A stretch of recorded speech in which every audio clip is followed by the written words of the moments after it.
주님과 함께 숭일교회 온라인 소망의 날개 시즌2 은혜 샬롬 진행을 맡은 한상영입니다. 이 시간에는 숭일교회 지역에서 전도사님으로 사역하고 계시는 민춘복 전도사님에 대한 인터뷰와 소망의 말씀, 내가 좋아하는 찬양의 시간, 그리고 성경 낭독으로 소망의 날개 시즌2 은혜 소중한 시간 채워가도록 하겠습니다.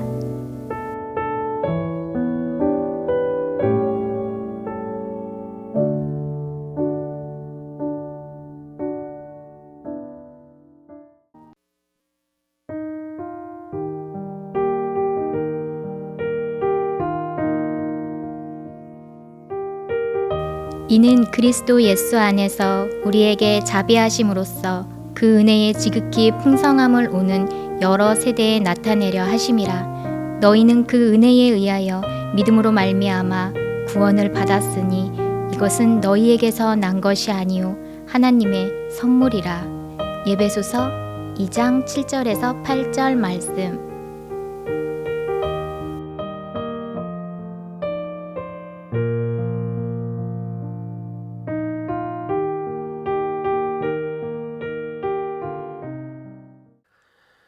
오늘은 조정민 목사님의 나를 따라오라 라는 말씀입니다. 주님께서는 갈릴리 호숫가에서 열심히 일하는 어부들에게 다가가셔서 Follow me, 나를 따라오라. 내가 너로 사람을 낚는 어부가 되게 하리라.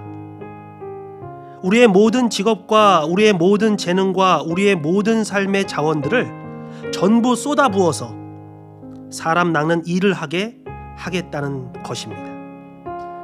그것이 먼저 하나님의 나라와 의를 구하는 일이고, 그 일을 내가 감당하기만 하면 나머지는 내가 모든 걸 더 하는지 안 하는지 한번 보아라.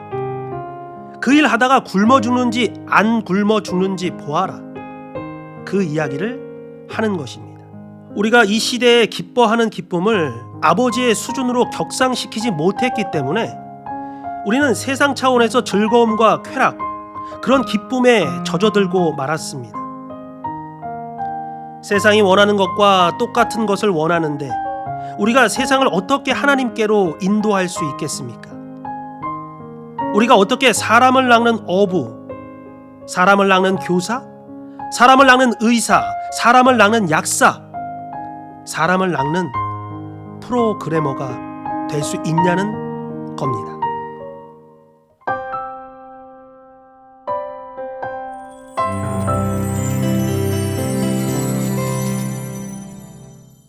목사님 평소에 좋아하시는 찬양곡 소개 좀 부탁드리겠습니다. 네, 제 좋아하는 찬양은요, 찬송가 중에서 나의 갈 길 다가도록 찬양인데요. 네, 한 소절 부탁드릴까요? 나의 갈 길 다가도록 예수 인도하시니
안녕하세요, 전도사님. 만나 뵙게 돼서 반갑습니다. 이렇게 귀한 시간 내주셔서 감사합니다.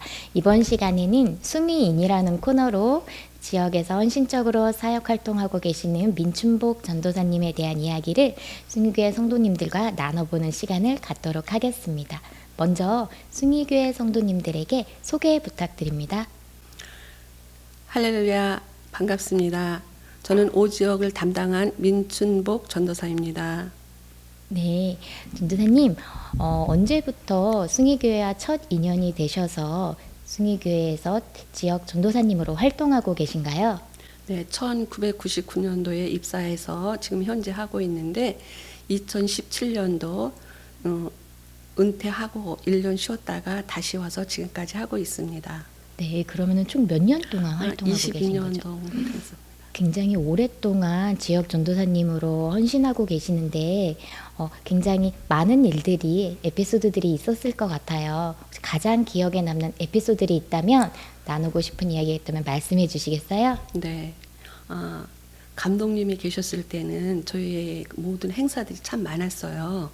그 중에 6월달이 되면 구국기도회가 있어서 도라 전망대를 갔거나 판문점에 갔었는데 그 해에도 도라 전망대라는 곳으로다가 가서 각 지역에서 인원을 정원해서 차를 타고 갔는데 가서 올라가는 길에 새신자가 같이 올라가고 있는 거예요. 그래서 깜짝 놀라서 저분이 어떻게 온 거야? 여기 어떻게 왔지? 우리끼리 막 하다가 가서 물어보니까 그 버스 짐 실는 트렁크 속에 타고 왔다는 거예요.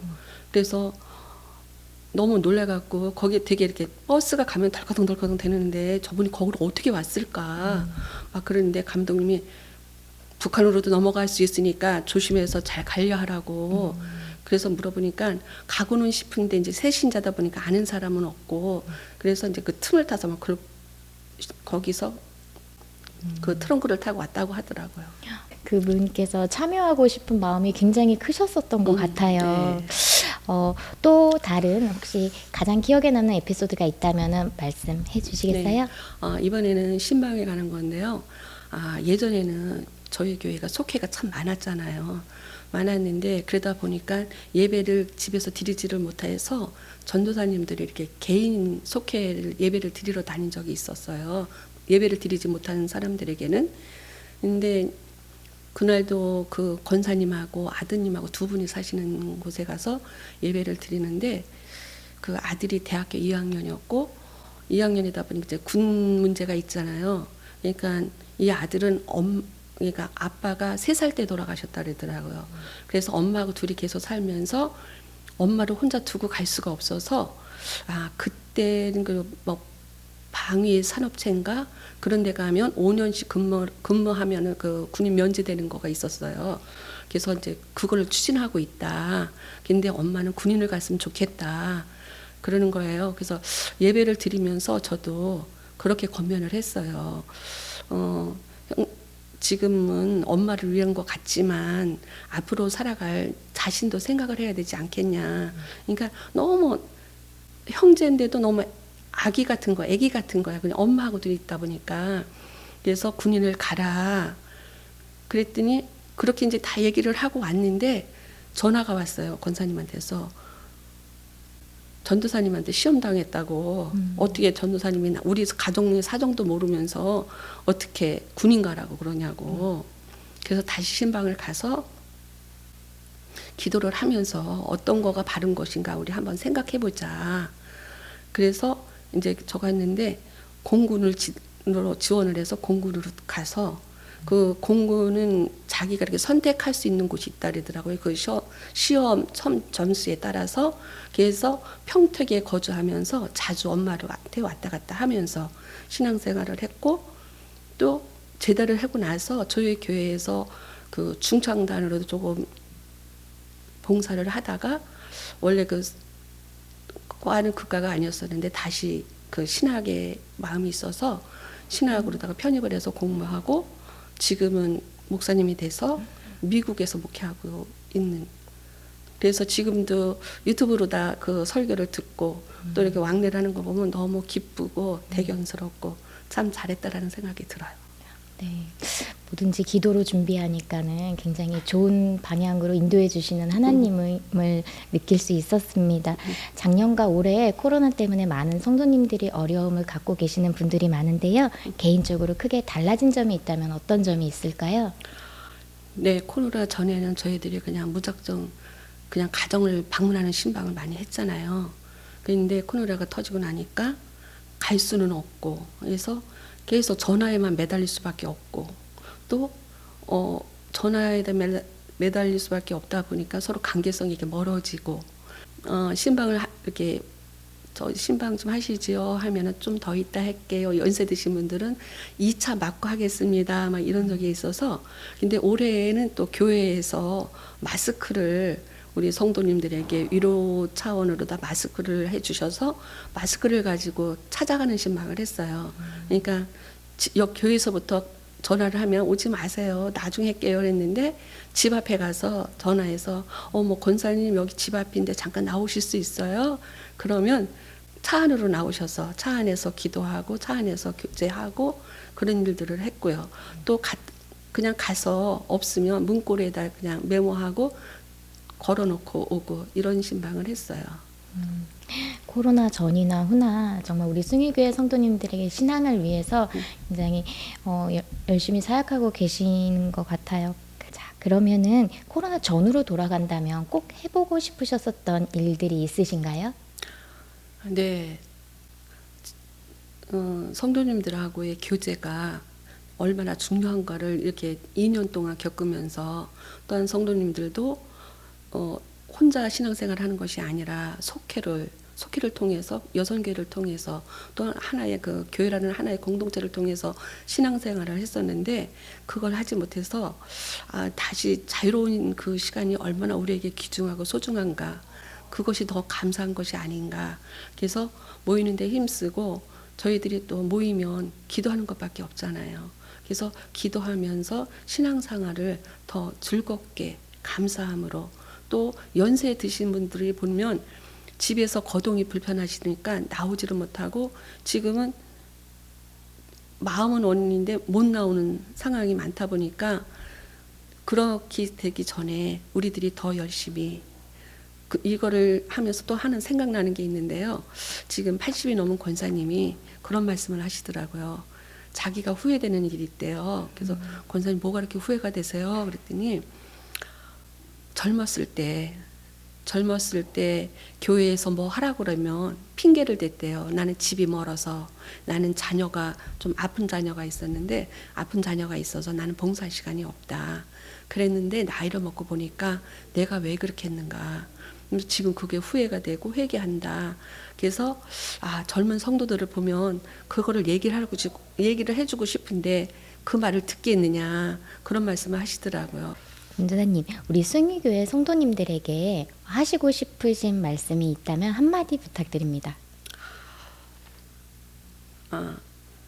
현재 맡은 자의 사명은 충성이라고 했는데 적은 일에 충성하면 자기 위치에 서서 하나님을 바라보고 나갔으면 좋겠어요. 좌로우로 치우치지 말고.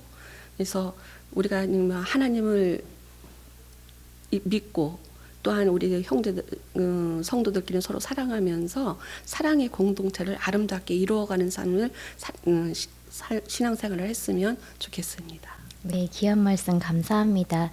전도사님과 함께 많은 이야기들을 나누어 보았는데요. 전도사님 앞으로의 계획이라든지 하나님의 비전이 있다면 말씀해 주세요. 네, 제가 그 사역하다 1년 쉬었다 그랬었잖아요. 쉬면서 기도하면서 했더니 너무 부족하고, 사역을 한다고 하면서 열심히 한다고 했는데 너무 부족한 점이 많은 걸 느꼈어요.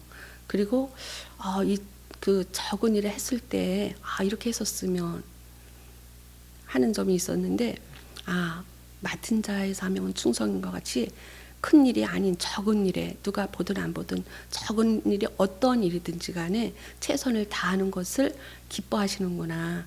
그래서 저는 최선을 다하는 자 끝까지, 또한 사명을 주셨는데 그 사명을 하나님께서 건강을 허락하신다면 끝까지 최선을 다하며 살아가기를 바랍니다. 네, 감사합니다. 숭유교회 청년들이 많은데 청년들에게 도전이 되는 말씀이신 것 같아요. 전도사님께서 평소에 즐겨 드시는 찬양곡이 있으실 텐데 어떤 찬양곡을 좋아하시고 또 그 찬양곡을 좋아하시게 된 이유도 함께 소개해 주세요. 네. 찬송가 312장 너 하나님께 이끌려를 지금 즐겨 부르고 제가 그걸 많이 묵상을 해요. 그거는 제가 이제 이렇게 기도의 제목들을 놓고 기도할 때가 있잖아요. 기도를 부탁하시는 분들 또한 저도 저희 문제를 놓고 기도할 때에 저는 그렇게 찬송으로 하나님께서 응답을 주시면 그 찬송가를 이렇게 묵상을 많이 하거든요. 늘 하나님께 이끌려서 나의 삶을 살아가는 그런 삶이 되기를 바라서 그 찬송가를 즐겨 부르고 있습니다. 네, 한 소절 부탁드려도 될까요? 아니요. 가사에 한 소절만. 못해요. 찬송을. 마지막으로 숭유교회 성도님들과 나누고 싶은 기도 제목이 있다면 말씀해 주세요. 성도님들하고 이제 저희는 보면 연세 드신 분들이 많다 보니까 신방하면서 느끼는 것이 우리가 신앙생활 하는데 영과 육이 늘 강건해야 되겠다. 영적으로 나약하면 아무리 저걸 할 수가 없고 또한 영적으로는 날며 사모하는데 육이 약하니까 어떻게 그걸 안 되는 그런 것을 볼 때 너무 안쓰럽고 어떻게 할 수가 없어 적이 있어요. 그래서 우리들이 신앙생활 하는 것은 영육이 늘 강건해서 정말 최선을 끝까지 주님을 붙들고 나가는 그런 신앙이 최선을 다해야 되지 않을까 하는 생각이 듭니다. 네, 오늘 귀한 시간 내주셔서 감사합니다. 전도사님을 통해서 숭유교회 역사를 들을 수 있었던 귀한 시간이었던 것 같습니다. 앞으로도 숭유교회 지역 전도사님으로서 귀한 헌신 부탁드리겠습니다. 감사합니다. 감사합니다.